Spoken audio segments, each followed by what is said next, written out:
अगर आप हमारे चैनल पर नए हैं तो चैनल को सब्सक्राइब कर लीजिए और बेल आइकन पर क्लिक करके नोटिफिकेशंस को ऑन कर लीजिए फॉर फ्यूचर अपडेट्स के लिए। Hello friends, welcome to my YouTube channel. आज की इस वीडियो में डिस्कस करेंगे कि जो आपका DAV CBT 2025 रिक्रूटमेंट प्रोसेस का एग्ज़ाम है जनवरी में होने जा रहा है। इसमें जो आपका CTET है या आपका स्टेट का टेट है, वो दोनों में से कौन सा चलेगा? दोनों चलेंगे। अगर आपका CTET या STET क्वालिफाई नहीं है तो आप एलिजिबल हैं या नहीं है, जो भी आप पोस्ट के लिए अप्लाई करना चाहते हैं, ये सारा प्रोसेस आपको आज की इस वीडियो में प्रोवाइड करूँगा। तो वेबसाइट का बहुत से बच्चों का इशू आ रहा था कैंडिडेट्स का कि कौन सी वेबसाइट है।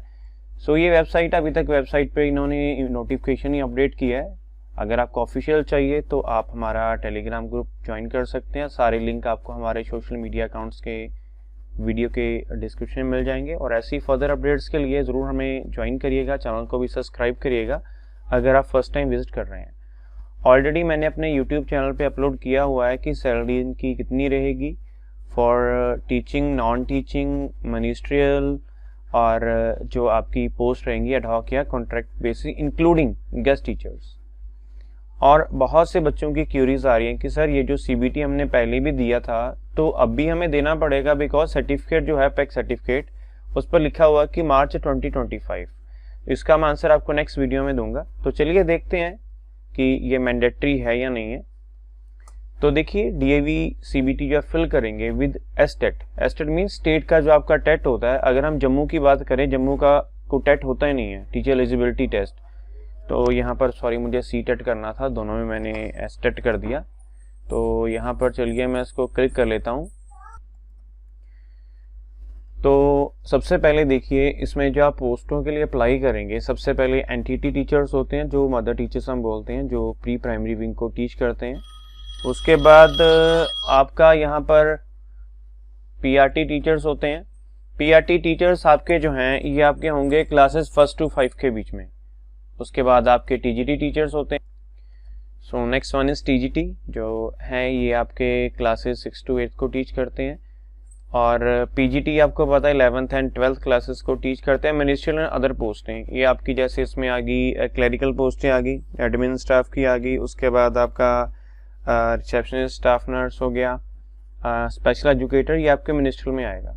तो इन पोस्टों के लिए आपका कोई CTET STET नहीं चाहिए, इनमें जो भी आपकी क्वालिफिकेशन है वो चाहिए और कंप्यूटर नॉलेज चाहिए।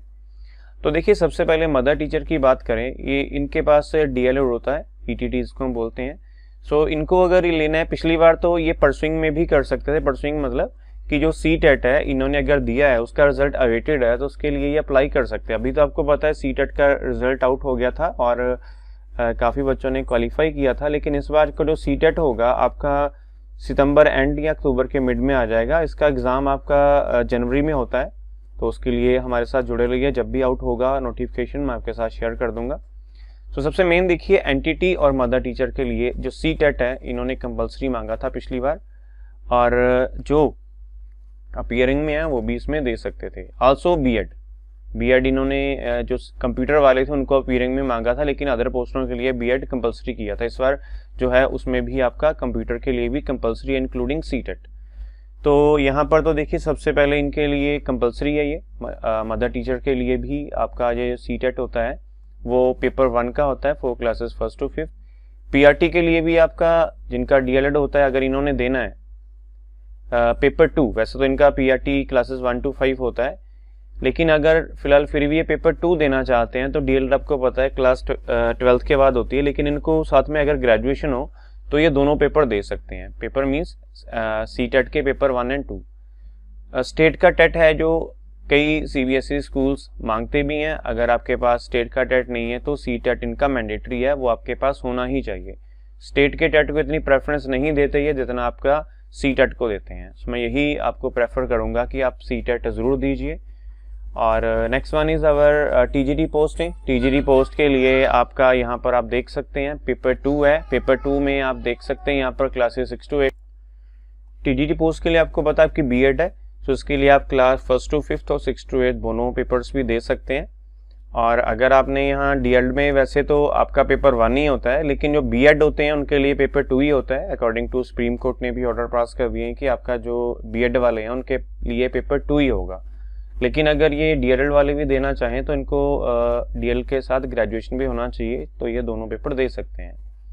तो ये तो थे हमारा सीटेट, इनके लिए मैंडेटरी है पहली चीज़। एंड सेकंड थिंग, पीजीटी के लिए there is no any compulsion कि आपका ये होना चाहिए। हाँ, अगर आप अपनी सेटिस्फेक्शन के लिए देना चाहें दे सकते हैं, लेकिन इनके जो टर्म्स एंड कंडीशन है, या कह लीजिए एजुकेशन क्वालिफिकेशन स्ट्रक्चर है जिसके अकॉर्डिंग ये टीचर्स आगे अपॉइंट करते हैं, उसमें पीजीटी के लिए आपका सीटेट या एसटेट नहीं है। लेकिन फिलहाल फिर भी आपने क्वालिफाई किया, डेट्स वेरी गुड। लेकिन अगर ना भी हो आपका, ऐसा कुछ नहीं है कि आपको नहीं आगे कंटिन्यू कराएंगे। फिलहाल आपका NTT teachers, PRT teachers, TGT teachers, इनके लिए आपका जो सीटेट है कंपलसरी है, जैसे मैंने आपको बताया।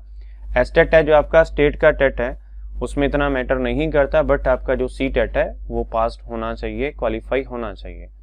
जो मार्क्स रहेंगे, आपको मार्क्स स्ट्रक्चर तो पता ही है, SC ST OBC के लिए आपका 82 रहेगा पासिंग मार्क्स, क्वालिफाइंग मार्क्स, और जो जनरल कैटेगरी है उसके लिए 90 मार्क्स होते हैं। सीटेट और जो आपका स्टेट का टेट होता है, दोनों का स्ट्रक्चर पासिंग मार्क्स का, क्वालिफाइंग मार्क्स का सेम होता है। तो ये थी आपकी मेन चीज़ें जो आपको पता होनी चाहिए। बाकी रजिस्ट्रेशन का बहुत बच्चों की क्यूरी आ रही है। देखिए, रजिस्ट्रेशन ऑलरेडी मैंने वीडियो अपलोड कर दी है, कब स्टार्ट होगी, क्या क्या इस बार स्ट्रिक्ट गाइडलाइंस हैं। तो ये रजिस्ट्रेशन आपकी स्टार्ट हो जाएगी नवंबर मिड या नवंबर एंड में। हमारे साथ जुड़े रहिए, कैसे फॉर्म फिल करना है। और इस बार एक इन्होंने और अपडेट दी है कि एक कैंडिडेट एक ही एग्ज़ाम दे सकता है। पहले ये था कि एक अगर कैंडिडेट है वो मल्टीपल एग्ज़ाम दे सकता था। मल्टीपल मीन्स मल्टीपल डेजिग्नेशंस के लिए। फॉर एग्जांपल, कोई हिंदी का टीचर है, उसको पीआरटी भी देना है, टीएसटी भी देना है, पीएचटी भी देना है, वो तीनों दे सकता था।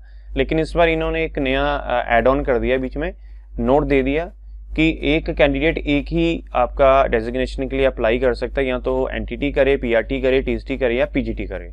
तो ये नई अपडेट है, इसका मैंने ऑलरेडी एक ऑफिशियल अपलोड किया, वो आप देख सकते हैं।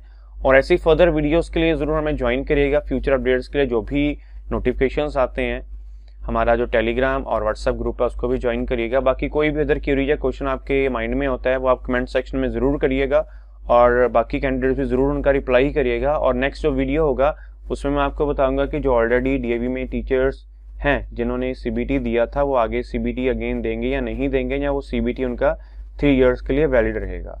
और ऐसी फ्यूचर अपडेट्स के लिए फ्रेंड्स फर्दर नीडी फ्रेंड्स के साथ भी शेयर करिएगा, so that they also know the whole DAV recruitment process, जो मैंने ऑलरेडी अपने यूट्यूब चैनल पर अपलोड किया हुआ है।